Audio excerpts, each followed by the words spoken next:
Hello my dear students, in this lecture we are going to see eccentrically loaded riveted joint.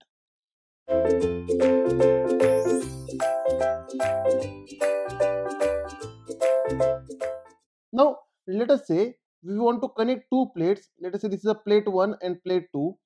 To connect these two plates we are using riveted joints. Let us say these are the rivets. Therefore we can say this is a plate 1 and there is another plate, plate 2. Now our target is to connect this plate 1 and plate 2. To make a joint between plate 1 and plate 2, we are using rivets. These are rivets, right? Now here I am using 4 rivets. Let us say this is rivet number 1, rivet number 2, rivet number 3 and rivet number 4. Now G is a centroid of these 4 rivets. Here it is a rivet 1, rivet 2, rivet 3, rivet 4. For these 4 rivets, as per engineering mechanics, centroid will come here, and this centroid is at distance E from applied load. See, applied load P is applied at location on plate 2 at location equal to eccentricity from centroid of rivets. Now can you imagine here, because of this applied load P, this plate 2 is trying to rotate about plate 1 with respect to plate 1, right? Means if plate 2 is trying to rotate, then the rivets also trying to rotate, and as well as this force P is acting as a shear force on the rivets. Therefore this force P we can transfer at centroid, but while transferring this force P at centroid, we have to transfer the moment created by this force also. Therefore if I put this force P as it is at G, then whatever moment created by this force, that also we have to transfer, and this force is creating clockwise moment which is acting as a torque as it is rotating. Therefore rotation means torque, and torque is equal to P into E, right? Hence we can say that this applied load P is acting as a direct shear stress or creating direct shear stress on the 4 bolt rivets, as well as there is a torsional shear stress because of torque, right? Therefore we can say P is shear load, P is shear load, and T is torque. Now because of shear load there will be a primary shear stress, there will be a primary shear stress which we will represent by tau 1, and because of torque there will be secondary shear stress, secondary shear stress which we will represent by tau 2, right? Now here see, as per torsional equation T by J is equal to tau 2 by R, there will be secondary shear stress, and as per direct loading tau 1 is equal to force divided by area. This is a primary shear stress. Hence we need to calculate primary shear force acting in all the rivets as well as secondary shear force acting in all the rivets. Now let us say consider the 2D view of this riveted joint. Now in 2D view we can say P is the applied load and P into E is a torque acting on the rivets. Now let us consider these rivets. If I consider all the rivets, let us say the arrangement of rivets is like this. Now for all these rivets there is a centroid, that is G.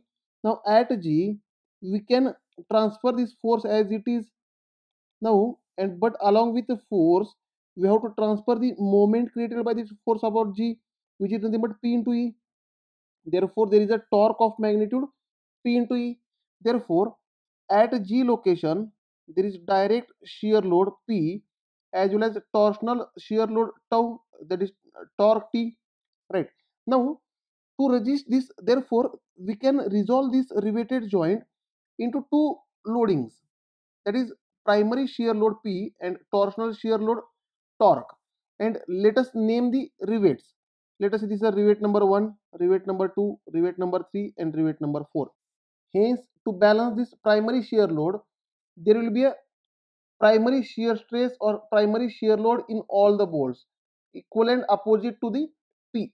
Therefore there will be PS1, there will be PS2, there will be PS3, there will be PS4 which is opposite to P, where PS1, PS2, PS3, PS3 and PS4, these are called primary shear loads, primary shear loads. As well as to cancel this clockwise torque which is of magnitude equal to P into E, we have to apply anti-clockwise torque of same magnitude. And to create this torque on these rivets, there will be a secondary shear loads. Let us say this is a PS1 dash, PS2 dash, PS3 dash, PS4 dash, all are creating anti-clockwise torque. Therefore, these values PS1 dash, PS2 dash, PS3 dash and PS4 dash, these are called secondary shear loads. Secondary shear loads. Now let us calculate these primary shear loads and secondary shear loads on all the four rivets, as well as let us calculate the resultant shear load on each and every rivet, and we will identify which rivet is critical and which rivet need to be designed. Now in first figure we will consider primary shear load, and in second figure we will consider torsional shear load. Now the primary shear load is acting in vertically downward direction which is of magnitude P. Therefore, to balance this primary shear load, there will be equal and opposite reaction in all the rivets. Sorry, here we are designing riveted joint. Bolted joint design is also similar. That's why many times instead of rivet, I may pronounce as a bolt, because for bolted joint also the same design is going to done. Therefore, if I mention bolt, then you consider rivet, or if I consider rivet, then you can consider bolt also. Now this is a primary shear load PS1 in rivet 1. There will be secondary shear load PS2 in rivet 2. There will be there will be primary shear load in rivet 3, primary shear load in rivet 4, PS4. Right. Now all primary shear loads are equal and opposite to this P. That means for equilibrium, summation of forces in y direction must be equal to 0. Therefore, downward is negative, upward is positive. Therefore, PS1 plus PS2 plus PS3 plus PS4 minus P, which is downward, is equal to 0. Therefore, we can say PS1 plus PS2 plus PS3 plus PS4 is equal to P. This is equation number 1. And PS1, PS2, PS3, PS4 are primary shear loads in bolt 1, bolt 2, bolt 3 and bolt 4. Now, interestingly, the primary shear load shared by each and every bolt or rivet is same. Therefore, we can say PS1 is equal to PS2 is equal to PS3 is equal to PS4, which is nothing but P by 4. Therefore, these primary shear loads are PS1 is equal to PS2 is equal to so on is equal to the total load divided by number of rivets, divided by number of rivets. This is how we can derive the formula. Again, on in figure number 2, we can say there is torque also acting here. There is a torque which is of magnitude equal to P into E, is acting at G of all rivets, that is centroid of all rivets. Now, to cancel this clockwise torque, we need to apply anti-clockwise torque on each and every rivet. Therefore, and torque is nothing but force into perpendicular distance. Torque is nothing but force into radius, right? And this force and radius are perpendicular to each other always. To create torque or to create moment, the distance and force must be perpendicular to each other. Now, let us consider the primary shear loads. Therefore, if I consider rivet number 1, see for rivet number 1 here, to cancel this clockwise torque, here there is a clockwise torque, right, like this, and torque is equal to P into E. Therefore, the distance of rivet 1 from the G is called radius 1. This is your radius 1, and at radius 1, on radius 1, there will be a anti-clockwise load like this, which is nothing but PS1 dash, and PS1 dash is secondary shear load on bolt or rivet 1. There will be perpendicular distance. Here R1 and PS1 dash are perpendicular to each other. See, we can say torque is clockwise, PS1 is creating anti-clockwise torque, right? Now again, on rivet number 2, which is at radius R2, this distance is R2, there will be a anti-clockwise shear load. which is nothing but PS2 dash. This is a secondary shear load on bolt 2 which is perpendicular to radius, as well as if I consider bolt number or rivet number 3, let us say it is at radius R3 from G. Now on this rivet there will be anti-clockwise shear load, that is PS3 dash, perpendicular to radius. Again, on similarly on rivet number 4 which is at radius R4 from G, there will be anti-clockwise shear load PS4 dash, which is creating anti-clockwise moment or torque at G. Now see, all secondary shear loads together are creating anti-clockwise torque to cancel this clockwise torque, right? Therefore, for equilibrium, we can say summation of moment about G is equal to 0, and this is a G centroid. Clockwise is positive, therefore plus T. Anti-clockwise is negative, therefore we can say minus PS1 dash at radius R1 minus PS2 dash at radius R2 minus PS3 dash at radius R3 minus PS4 dash into R4 is equal to 0. Hence, we can say PS1 dash R1 plus PS2 dash into R2 plus PS3 dash into R4, sorry R3 into R3 plus PS4 dash into R4 is equal to torque T, which is nothing but P into E. Now, these PS1 dash, PS2 dash, PS3 dash, and PS4 dash, these are called secondary shear loads on rivet 1, rivet 2, and rivet 3 and rivet 4. Now, interestingly, these secondary shear loads are proportional to radius. That is, PS1 dash is directly proportional to R1, PS2 dash is directly proportional to R2, PS3 dash is directly proportional to R3, PS4 dash is directly proportional to R4. Now, if I use this proportionality and if I make a common equation, let us say, therefore, PS1 dash is directly proportional to R1, therefore, PS1 dash we can say equal to KR1. K is some constant of proportionality.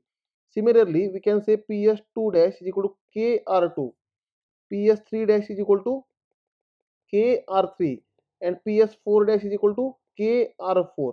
Right. Now put this PS1 dash, PS2 dash, PS3 dash, PS4 dash in torque equation. Let us say this equation is equation number 2. Put in this equation number 2. Therefore, we can say PS1 dash, and instead of here PS1 dash, we can put KR1 into R1. That will become, that is PS1 dash into R1, that will become KR1 into R1, which is nothing but KR1 square. Therefore, instead of PS1 dash R1, KR1 square, PS2 dash R2, KR2 square, right? Therefore, put them. Therefore, the equation becomes very simple equation, which will be KR1 square plus KR2 square plus KR3 square plus KR4 square is equal to P into E. Therefore, this constant K becomes P into E, which is nothing but torque divided by R1 square plus R2 square plus R3 square plus R4 square. And once you calculate this constant K, then you can calculate PS1 dash, PS2 dash, PS3 dash, PS4 dash from these equations by calculating R1, R2, R3 and R4. Now, if these two loads are combined together, if these two loads are added in each other, then we will get resultant, right? Therefore, let us find resultant of these two loads. Hence, the resultant becomes the direct shear load P as well as torque P into E. Therefore, there will be a on bolt 1, there will be a PS1 as well as PS1 dash. Here there is PS1 as well as PS1 dash. Then put them, there will be a PS1 dash, right? And let us say angle between them is theta 1. Angle between PS1 and PS1 dash is theta 1. Now, as well as on bolt number 2 or rivet number 2, there is primary shear load PS2 and secondary shear load PS2 dash.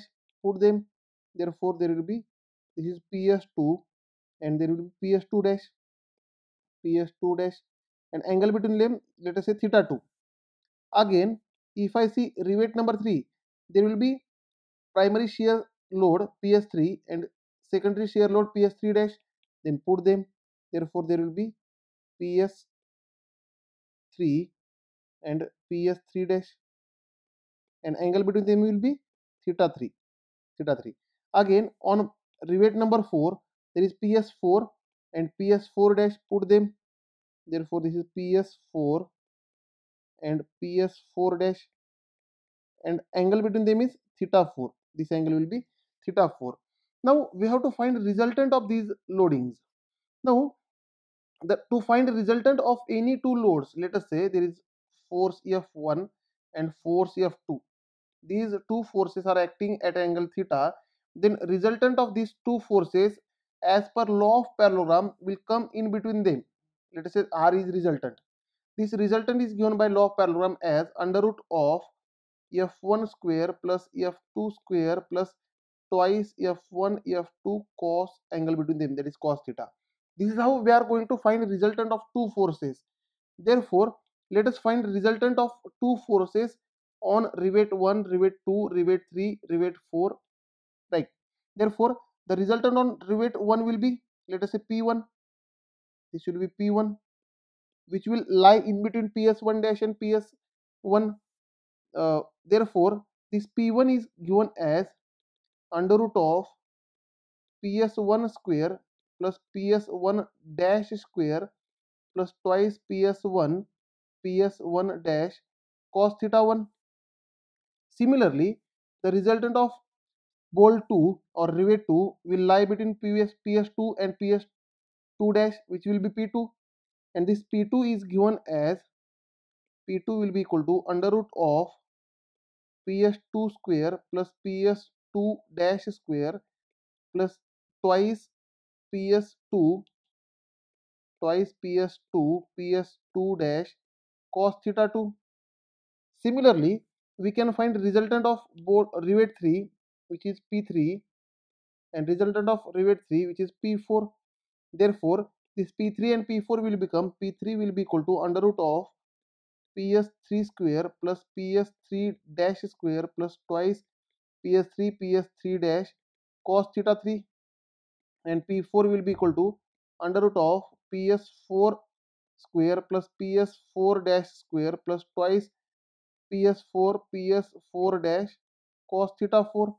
Now can I say here, as theta value goes on decreasing, the cos theta value goes on increasing, and as cos theta value goes on increasing, the load goes on increasing. Cos theta value goes on increasing, the load on the resultant load on the rivet goes on increasing, and as resultant load goes on increasing, can I say shear stress acting on the rivet will go on increasing.